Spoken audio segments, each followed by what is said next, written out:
माधोगढ़ गांव में शनिवार को पूर्व पुलिस महानिदेशक डॉक्टर रवि प्रकाश महरणा का नागरिक अभिनंदन किया गया। कार्यक्रम की अध्यक्षता पूर्व ऊर्जा एवं जलदाय मंत्री डॉक्टर जितेंद्र सिंह ने की। ग्रामीणों ने महरणा का माला, साफा, मुकुट पहनाकर और तलवार भेंट कर सम्मान किया। छात्रों ने सांस्कृतिक प्रस्तुतियां दी। डॉक्टर महरणा ने छात्रों को लक्ष्य निर्धारण और मेहनत करने की प्रेरणा दी। बबाई गाँव में रवि मोरोडिया की अगुवाई में 51 किलो की माला पहनाकर सम्मान किया गया। कांग्रेस के ब्लॉक अध्यक्ष द्वितीय रामावतार सैनी के नेतृत्व में भी अभिनंदन कार्यक्रम हुआ।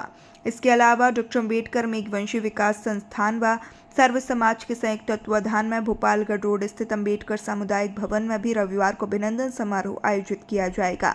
कार्यक्रम में कांग्रेस पदाधिकारी, जनप्रतिनिधि व समाज सेवी बड़ी संख्या में शामिल हुए। संचालन गिरीश कुमार ने किया। भूखे हैं और खाने के इंतजार में आपको प्रोग्राम में भी बैठना पड़ रहा। हालांकि प्रोग्राम बहुत अच्छा है, बच्चों ने बहुत अच्छे कार्यक्रम दिए हैं और यहाँ आकर मैं काफ़ी अभिभूत हूँ। तो मैं ज़्यादा नहीं बोलूँगा, मैं आपके समक्ष कुछ ही समय रहूँगा मंच पे। फिर मैं आपके जो लाडले हैं, इस क्षेत्र के 6 बार विधायक, पूर्व कैबिनेट मंत्री डॉक्टर जितेंद्र सिंह जी, जो कि विभिन्न महत्वपूर्ण स्थानों पे हमारे साथ हमारे सरकार में रहे हैं और खेतड़ी की काया पलटने में, और न केवल खेतड़ी तो क्योंकि इनकी विधानसभा, इनका क्षेत्र है, इसलिए ज़रूरी है कि वो अपने विधानसभा क्षेत्र पे ध्यान देते, लेकिन उसके साथ साथ कैबिनेट मंत्री होने के कारण उन पे जिम्मेदारी पूरे राजस्थान की भी थी। और अब इस वक्त मुझे बताया गया कि आप राजस्थान प्रदेश कांग्रेस कमेटी के उपाध्यक्ष भी हैं, तो वो पार्टी की जिम्मेदारी भी आप निभा रहे हैं। और मैंने जब से इनसे संपर्क में आया हूँ, काफ़ी वर्ष से हमारे दोनों परिवारों का काफ़ी मिलना जुलना है, क्योंकि मैं भी आपके जिले का खेतड़ी गांव का ही जन्मा हूँ।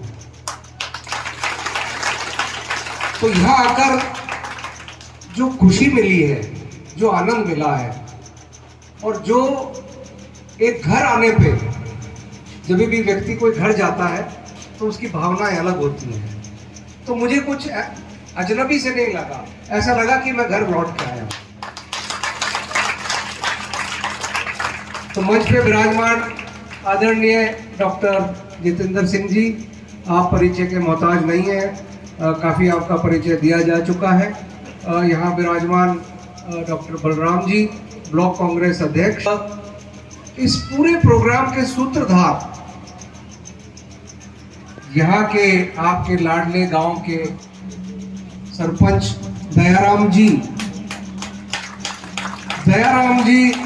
कहाँ हैं? दयाराम जी की एक बात माने, मतलब ये इतनी बार आया कि मैं बोलियो यार पीछो कौन छोड़ने वाला, देना पड़ोगा टाइम। तो दयाराम जी, मैं क्षमा चाहूँगा आपसे और पूरे गांव वालों से कि एक तो पिछले 6-7 महीने से आप प्रयासरत थे, और क्योंकि अब सरकारी बंधनों की अपनी एक मर्यादा होती है, समय का अभाव होता है, नहीं आ पाया। तो उसके लिए मैं आपसे भी क्षमा मांगता हूँ, पूरे गांव से भी क्षमा मांगता हूँ कि आप सब इंतजार कर रहे थे। और दूसरी क्षमा ये भी मांगना चाहता हूँ कि आज भी आप लोगों ने बहुत इंतजार किया। करीब मुझे पहुंचना था 12-1 के बीच में, लेकिन हम करीब 1.5-2 घंटा लेट हुए। तो उसके लिए तो मैं आप सभी से क्षमा प्रार्थी हूँ, क्योंकि मुझे अंदाजा नहीं था कि आज जगह जगह जो हमारे मित्रगण हैं, हमारे साथी हैं, वो सड़क पे खड़े थे। और जब गाड़ी रोकते हैं तो अजीब सा लगता है कि नहीं, अगर उनको छोड़ के चले गए बिना रोके तो बहुत ही उनके साथ एक अन्याय सा होगा। तो दोष उनका नहीं है, दोष मेरा ही है। मान लीजिए कि मैं आपके प्रोग्राम में लेट आया। पुलिस अधिकारी होने के नाते पुलिस के बारे में भ्रांति है कि पुलिस हर समय लेट पहुंचती है, लेकिन देखिए मैं ये बताना चाहता हूं कि मैंने अब इसी बात को ध्यान में रख के मैंने कोशिश करता हूँ कि मैं टाइम पे पहुंचूं, और कई बार तो टाइम पे पहुंच जाता हूँ किसी फंक्शन में, वो कुर्सी लगी, टेंट लगा रहा है, कोई लाइट लगा रहा है, कोई कुछ लगा रहा है, तो फिर लगता है यार मतलब जल्दी आने का भी नुकसान है, टाइम पे आने का भी नुकसान है। तो खैर ये तो मजाक की बात हुई, लेकिन हाँ, हम सबको जीवन में अनुशासन, समय पे आना और ये सब बातें हम सबके जीवन में होनी चाहिए। जो मुझे लग रहा है कि स्कूल में, स्कूल के जो एजुकेशन, जो शिक्षा दी जा रही है, जो संस्कार दिए जा रहे हैं, और जिस स्कूल के बारे में इतना कहा जा चुका है कि उसके जो बच्चे पढ़ाई और एक्स्ट्रा कि पूरे प्रोग्राम में एक है,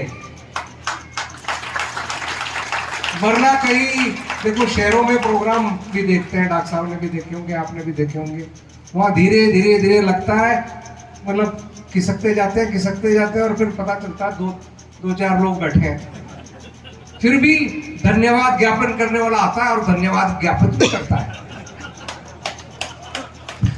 अब प्रोग्राम की मर्यादा है, धन्यवाद तो ज्ञापन करेगा ही। अरे भाई सुना किसको रहा है, कोई बैठे हो ना, कि ना सुना रहे हो तू। तो खैर ये सारी बातें हैं। मैं यहीं का जन्मा हूँ, लेकिन मेरी शिक्षा बाहर हुई।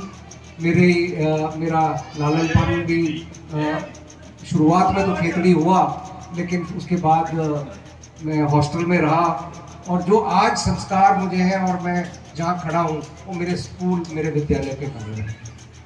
हम सबके जीवन में जो ये शुरू के वर्ष होते हैं, जहाँ हमें विद्यालय में हमारे स्कूल टीचर से, अध्यापकों से, सहपाठियों से जो भी हमें मिलता है, और सहपाठी और मित्र का तो आप देख चुके हैं, उनका चाहे किसी भी लेवल पे पहुंच जाए, उनके लिए वही होता है।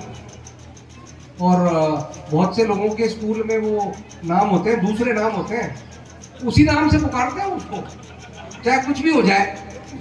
मेरे स्कूल में आज भी डीजी बन गया, लेकिन फिर भी आज भी जो भी सहपाठी हैं वो मुझे वही समझते हैं कि भाई यहाँ आ जा, नीचे बैठ जा। मैं भी खुशी से बैठता हूँ, क्योंकि सहपाठी मित्र बचपन के, उनका कोई मुकाबला नहीं, उनका कोई स्वार्थ नहीं है, आप कुछ भी बन जाओ, लेकिन वो आपको उसी आत्मीयता से, उसी प्यार से, उसी भावना से देखते हैं। तो ये बचपन की जो मीठी यादें हैं, ये बच्चे बैठे हैं स्कूल में आज साथ हैं, 20 साल 25 साल बाद कहाँ होंगे, किस नौकरी में होंगे, लेकिन ये जब मिलेंगे, जब यही बातें याद करें, तो मैं बच्चों से ये कहना चाहता हूँ, विशेषकर बच्चों से कहना चाहता हूँ कि देखिए, जीवन में अब बदलता दौर है, उस बदलते दौर में युवा और बच्चे, हमारे भारत की जनसंख्या आज की तारीख में 15 से 40 के बीच 50% है। इसका अर्थ क्या हुआ? इसका अर्थ ये हुआ कि हमारी युवा जनसंख्या आने वाले समय में विश्व पे राज कर सकती है, लेकिन विश्व पे राज करने के लिए हमें हमारे युवाओं को तैयार रहना पड़ेगा, तैयारी करनी पड़ेगी। जिस तरह के टेक्नोलॉजी में बदलाव आ रहे हैं, जिस तरह से इंटरनेट का हुआ है, सोशल मीडिया का बढ़ावा हुआ है, बच्चों को बहुत सी चीजें ऐसे इंटरनेट पे है, सोशल मीडिया पे है, जिनको सकारात्मक दृष्टि से ग्रहण करने की आवश्यकता है। बहुत सी ऐसी चीजें हैं जिनको नकारना है, देखना ही नहीं है। तो ये सोशल मीडिया का, इंटरनेट का बहुत बड़ा पावर है, तकनीकी टेक्नोलॉजी का बहुत बड़ा पावर है, साइबर क्राइम इतने हो रहे हैं, तो आप लोगों का आने वाला जो युग है वो बहुत ही चुनौतीपूर्ण है। लेकिन चुनौती के साथ साथ आपके लिए विकल्प भी खुलेंगे। हमारे ज़माने में और डॉक्टर साहब के ज़माने में डॉक्टर बन जाओ, इंजीनियर बन जाओ या अधिकारी बन जाओ, लेकिन आज बच्चों के सामने बहुत विकल्प है, बशर्ते वो अपने आप को उसके लिए तैयार करें। और एक बात और आपके सामने चुनौती है कि आपको लगातार सीखना पड़ेगा। हमारे जैसे नहीं कि एक एग्जाम दे दिया और जिंदगी भर हो गया काम। अब बच्चों को, युवाओं को लगातार अपनी स्किल, अपनी तकनीक, अपनी क्षमता बढ़ानी पड़ेगी। तो उस आपका जो प्रतिस्पर्धा का जमाना है, कंपटीशन का जमाना है, और ज्यादा हो गया है। हमारा देश विविधताओं का देश है। बहुत सी बार आपने देखा होगा कि भारत देश एक ऐसी माला है जो भारतीय संविधान ने जब बना, तो उस संविधान ने, बाबा साहब अम्बेडकर साहब ने जो संविधान बनाया, उस संविधान में प्रत्येक नागरिक, ये संविधान ऐसा है कि प्रत्येक भारतीय नागरिक 1950 के बाद एक सम्मान दर्जे का नागरिक है। हमारे देश में चाहे कितनी विविधताएं हों, कितने ही धर्म हो, कितनी जातियां हों, लेकिन वो वोट, एक गरीब से गरीब आदमी का वोट और चाहे बड़े से बड़ा आदमी कोई हो, उसके वोट की वैल्यू एक है। उसकी वोट अलग नहीं है, उसकी कीमत एक है। ये बहुत बड़ी कीमत, बहुत बड़ी ताकत है हमारे संविधान की, हमारे देश की। दूसरा, महिलाओं के उत्थान के लिए बाबा साहब ने अपने संविधान में महिलाओं के लिए बहुत से अधिकार दिए हैं। जब विदेशों में महिलाओं को वोट देने का अधिकार नहीं था, भारतीय संविधान ने 1950 में वोट देने का अधिकार दिया। प्रजातंत्र, देखिए, हम क्योंकि आदी हो गए प्रजातंत्र के, लेकिन प्रजातंत्र को बचाने के लिए एक नागरिक, सभ्य नागरिक और एक जागरूक नागरिक होने की आवश्यकता है। हम अपने अधिकारों को पहचाने, हम अपने हक को पहचाने, और प्रजातंत्र में खूबसूरती यही है कि उस हक के लिए हम शांतिपूर्वक लड़ सकते हैं, उस हक के लिए हम संघर्ष कर सकते हैं, उस हक के लिए हम आवाज उठा सकते हैं। तो ये प्रजातंत्र की जो खूबसूरती है और भारत की विविधताएं, भारत कभी इतनी विविधताएं, इतनी भाषाओं में, धर्मों में, क्षेत्रों में होते हुए भी भारत एक खूबसूरत गुलदस्ता है। अगर गुलाब का एक गुलदस्ता हो और उसमें गुलाब ही गुलाब हो, ठीक है, अच्छा लगेगा देखने में, लेकिन एक दूसरा गुलदस्ता देखो जिसमें विभिन्न प्रकार के फूल हैं, वो बगीचा अच्छा होगा, वो गुलदस्ता अच्छा होगा, या एक ही तरह के फूल पौधे हो? जाहिर है खूबसूरत वही लगेगा वो जब बंधेगा एक गुलदस्ते में अलग अलग तरह के खुशबूदार फूल, वो बनता है गुलदस्ता। इसी तरह भारत भी कितनी विविधताएं हों, लेकिन एक जो खूबसूरत देश है हमारा।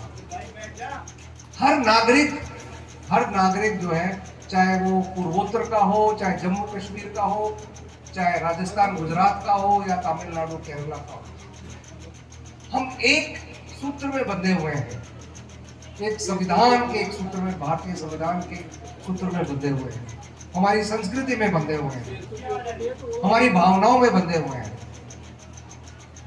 तो इस ताकत को, इस प्रजातंत्र की ताकत को पहचाने, वोट की कीमत को पहचाने, और अपने हक और अपने अधिकारों के लिए आप लगातार जागरूक रहें। बच्चों को भी जागरूक करें अपने हक के लिए, आप भी जागरूक रहें, और आप लगातार अपने विकास के लिए, अपने सुविधाओं के लिए गांव में क्या क्या होना चाहिए, और उसकी लगातार आप उसके बारे में मांग करते रहें। मैं और अधिक नहीं बोलूँगा, केवल इतना बोलना चाह रहा हूँ कि मुझे आपने यहाँ बुला के जो सम्मान दिया, जो आशीर्वाद दिया, बुजुर्ग भी यहाँ बहुत हैं, जो प्रेम दिया, मैं उससे बहुत अभिभूत हूँ। घर में सम्मान और आदर और प्यार जब मिलता है तो आदमी को और अच्छा लगता है। मैं अपने घर आया हूँ, घर में इतना मुझे मिला, मैं आपका बहुत आभारी हूँ। और बच्चों से जिन्होंने बहुत अच्छे प्रोग्राम दिए और बड़े धैर्य से सुबह से बैठे हैं, यहाँ इंतजार कर रहे हैं, मैं आपसे पुनः सभी को बहुत बहुत शुभकामनाएं, धन्यवाद देना चाहूँगा और क्षमा भी मांगना चाहूँगा दोबारा विलम्ब के लिए। बहुत बहुत धन्यवाद। आपने राजनीति में मुझे 40 साल जिंदा रखा। एक विधानसभा क्षेत्र से 6 बार जीत के आना मजाक नहीं है, मजाक नहीं है। 3 बार मंत्री रहा, बिजली का, पानी का, कम से कम 2 दर्जन महकमे मेरे पास रहे होंगे, और मैंने जो दे सकता था खेतड़ी को दिया। आपको बबाई में मैं दिखाता हुआ आ रहा था, रिको है, जीएसएस है, ये रामतार जी की बबाई, वहाँ पे डेयरी है, वहाँ पे आपका नया थाना बनवाया है हमने, हमारा तहसील बनवाई है, लड़कियों का कॉलेज है वहाँ पे। मेरे पास जो बेहतरीन था मैंने देने की कोशिश करी थी। और मैं खेतड़ी वालों को एक बात कहता था, मैं मेड़ा साहब, मैंने कहा जिस दिन डॉक्टर जितेंद्र सिंह दुनिया में नहीं रहेगा ना, उस दिन याद करोगे कि एक डॉक्टर आया था, उनको पानी दे गया, शिक्षा दे गया, बिजली दे गया। लेकिन हम नहीं होंगे उस वक्त, जो तारीफ करनी हो जीते जी कर दो भाई। स्वर्ग में पहुंचे पास क्या पता लगेगा कौन क्या बोल रहा। मुझे पता मेरे खिलाफ तो कुछ बोलोगे नहीं आप, भाई ये थे भी तो बोलो कुछ, जीते जी तारीफ करा चलाई तो बात बढ़ेगी ना।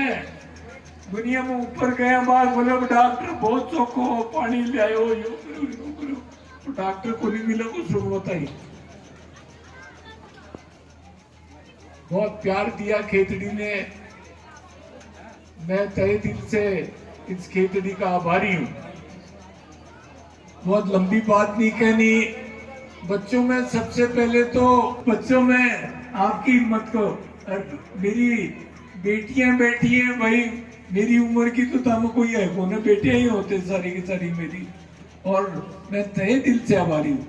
और गुरुजी हमारे अजय जी, इतना शानदार आपने कार्यक्रम किया। वो शुरू में वो डांस कर रहे थे गणपति जी के साथ, वो बच्ची का उसको इनाम दे दूं थोड़ी सी, वो तो बुला दो उसको।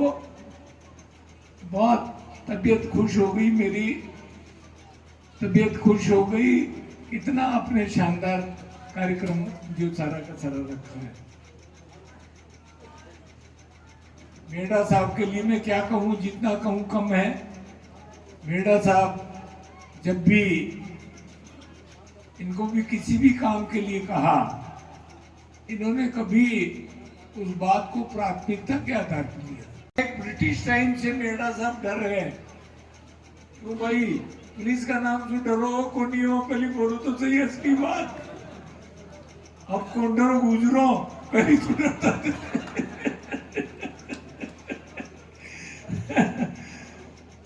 क्यों भाई मेंढर, झूठी बात थोड़ी है। पहले ब्रिटिश टाइम में वो पुलिस का नाम एक इस तरह का था, स्ट्रिक्ट रहते थे।